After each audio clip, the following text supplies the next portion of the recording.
So I'll make a quick video this morning. Today is July 30th, Tuesday, 9:24 a.m. Today actually I was thinking that the first thing I will do is I'll apply for some jobs and then I'll make the video. But then I figured that I actually want to make the video first, even it's a short one, because they say that when we get up early in the morning and right before going to bed, our mind is most connected with our subconscious mind. And when we start getting on with the things of life, say, I don't know, in the job application, news, or social media, which I don't really do anymore. I deactivated my Facebook account temporarily for a few months. I haven't checked since like March, I think. So anyway, kudos to that, right? Who knew? I never knew that I could do that, not wanting to go to Facebook. But anyway, I think that's what's these are some good things that come out of, I think, the spiritual learning, healing, and whatnot, right? Anyway, I wanted to talk about the progress. I think Brian Tracy might have said that trying to do 1% better every day or something like that. And I haven't thought about that in the recent days or weeks or months, but I was just thinking that since I started doing that in the last couple of weeks in the videos in the morning, first I start with the progress. I try to think of the day prior to today, and sometimes if I can find progress, because that happens, every day is not the same, then I go back to a week or a month. It is helping me to be more aware of my actions, because mindfulness is all about awareness. Mindfulness is all about thinking how we can be better, how we can take more positive action, and also sometime when we are not positive, how we can let that go. So yeah, I'm gonna talk about that, and then I usually talk about some random stuff. Today probably won't do much of that, and because I do really need to apply for some jobs, because in the afternoon there's a doctor's appointment for Alice, and tomorrow also there is one. But anyway, and then later I do the mindfulness grounding technique and then my mantra. So for the progress. I think yesterday there were a couple of instances where I did go to my autopilot. However, I knew, so I had the awareness when I was on autopilot. And so that's the first step. When we have the awareness, we can learn from it, and we can figure out how we can do it better next time. So recently, it's kind of funny. Recently, I had this thought in my mind that, you know, when life has lots of challenges, and you kind of think about the monks, right? Buddhist monks, how come they live their life where they don't have any resentment, they don't get angry, they're always calm, like not only Thich Nhat Hanh, like big monks like that, but even the monks they practice at the monastery. And I thought to myself, what if I try to be like a monk at home? Meaning with emotions, right?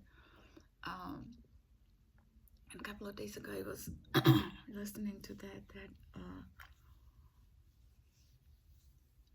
that monks sometimes, why they, you know, they live the regular day-to-day life, because sometimes regular day-to-day life may not give us the option to seek for that higher happiness. That was in the Buddhism channel where I said, and then it's the happiness, it's the contentment, the inner peace is different for, in some way, very different for monks than for us. Not everybody would be in a mindset to leave everything and go live a monk life, but we can strive for it, right? We can strive to be kind, because ultimately it's the loving kindness.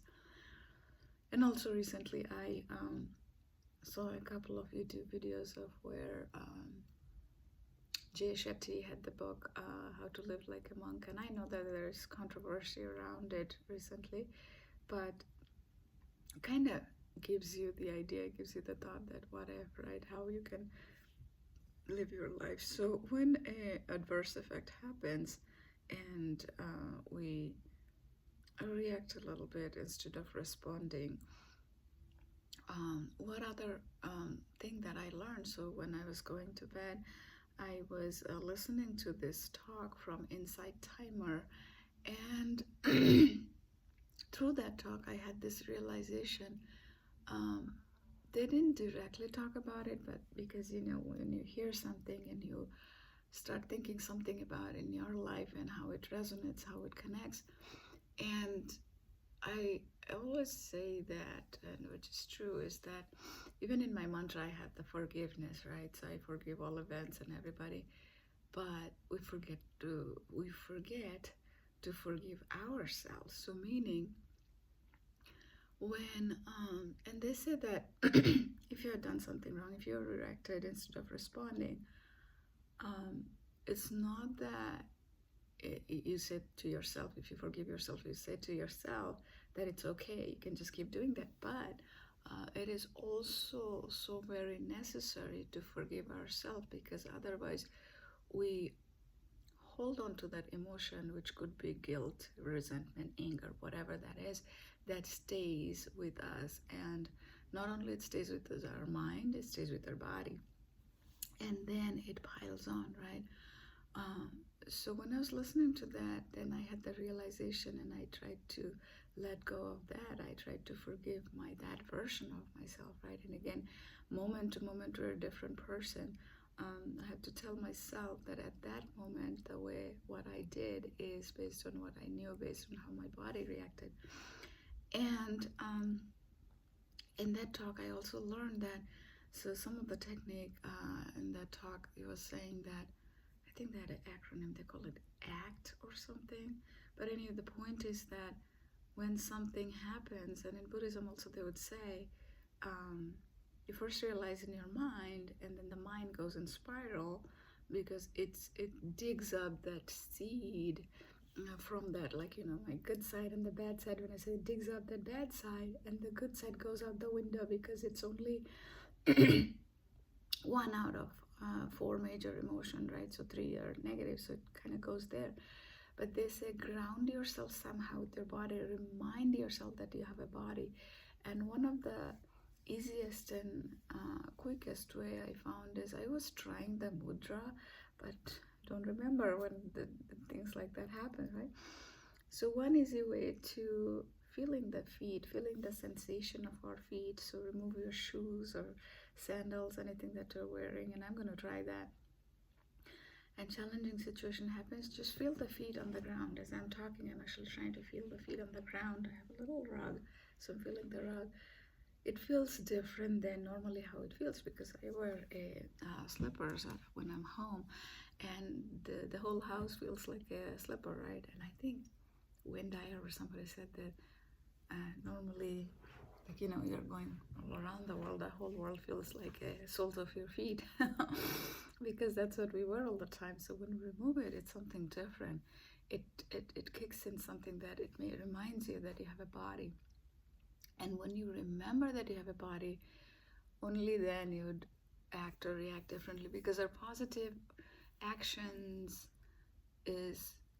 comes from our bodies. So the thinking is there, thinking in the mind, but the outward manifestation is all through the body.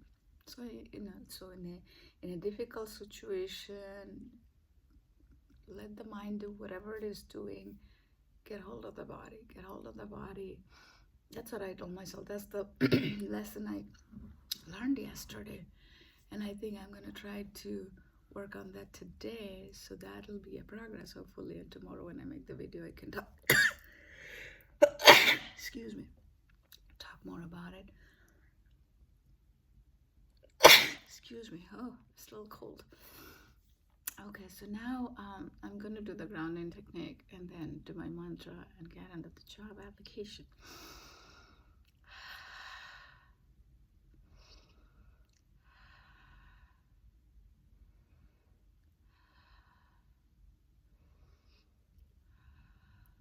I try to calm my body down. I can really smell anything. I can hear a little sound from outside and me talking. Otherwise, it's quiet. And I'm looking at different colors of objects in the room. And this is the cup I'm using today. This is my happy place.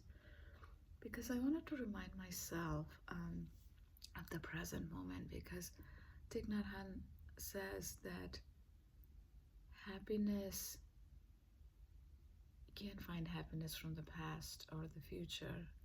You can probably get a glimpse of it thinking about some good past event or even hoping for something good in the future. But in the present, no matter how difficult it is, we can transform the neutral feeling. Like he gives the example of when we have a toothache, it's an unpleasant feeling. And when we don't have a toothache, it's a neutral feeling. We forget about that. But that is something we can remind ourselves could be a pleasant feeling. So in Buddhism, there's pleasant, neutral, and unpleasant. And neutral feeling can be changed to pleasant feeling, which can be long lasting, right?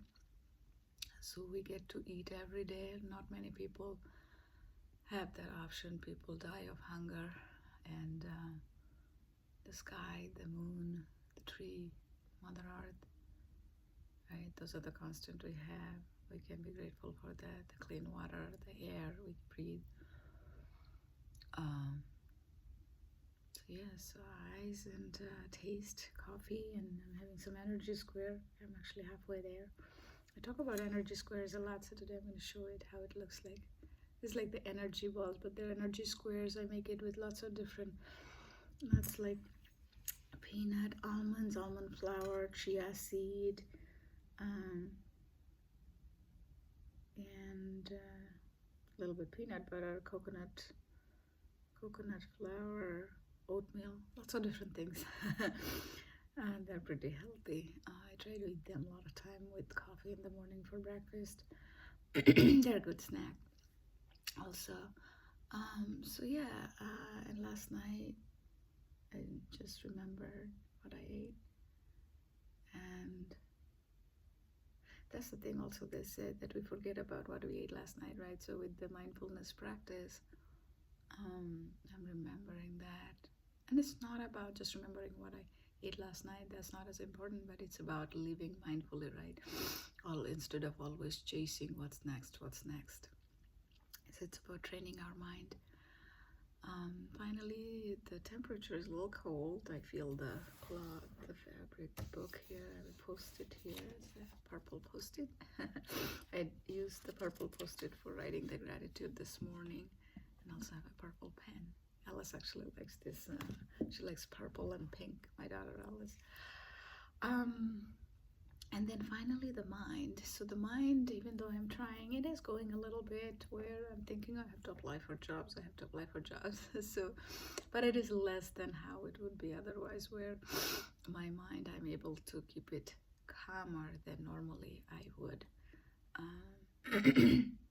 Because when we force things, it doesn't work the way, because by forcing we kind of push the manifestation further. So we just have to thank the universe for what we have asked, to get ourselves in the receiving mode, and only then that happens. So I probably will make some short videos later in the day, but I hope you also have a wonderful day, and I'll keep going. Thank you for anybody who are watching and encouraging me with comments and subscribing to the channel. And I cannot be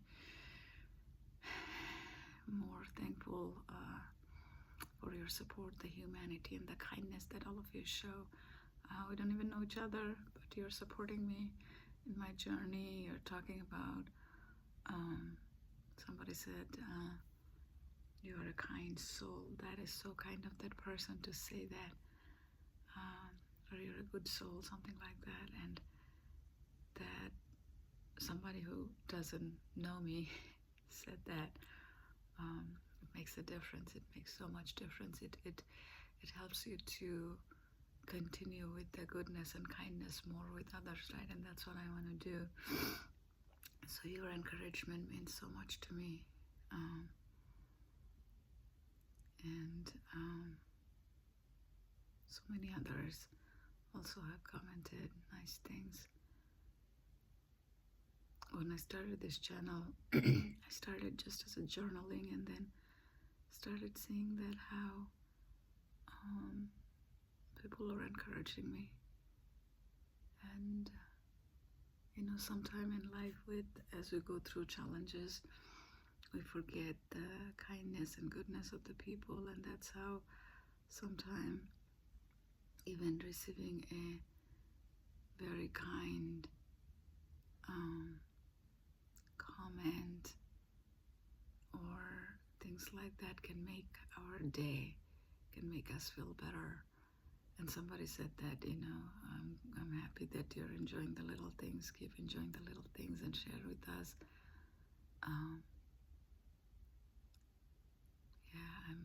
My heart is full with those things, because in life, I'm in my midlife, right? As such, named the channel Midlife Mindfulness, and one of my fear was that even though I started the practice back in December, it's like 8 months, that when life gets tough, I'm gonna give up on that practice. And that was the biggest reason for me. I was like, okay, I'm gonna start this channel so that I don't give up, because there's a community part is important. Thich Nhat Hanh says that without the community, we will give up this practice. And I have some good friends, and I talk to them. People's lives gets busy, which is totally understandable. You don't always have somebody to talk to about all of this stuff. So then I was like, I'm gonna write it down. I even started writing a journal, and then that also I didn't kind of continue. So that's why I purposely kind of made it as a public channel. I'm like, okay, if it's public, I would be a little more aware of what I'm talking about. And because it was important to me that I stay positive, because if it's private, I think sometimes I would go on my autopilot without knowing, right? So it was important. And Wayne Dyer also says, don't talk about what is, talk about what you want. And lately I've been saying that a lot in the videos, because I want my mind to focus on the good and the future instead of what is. So yeah, thank you again. I hope you have a wonderful day.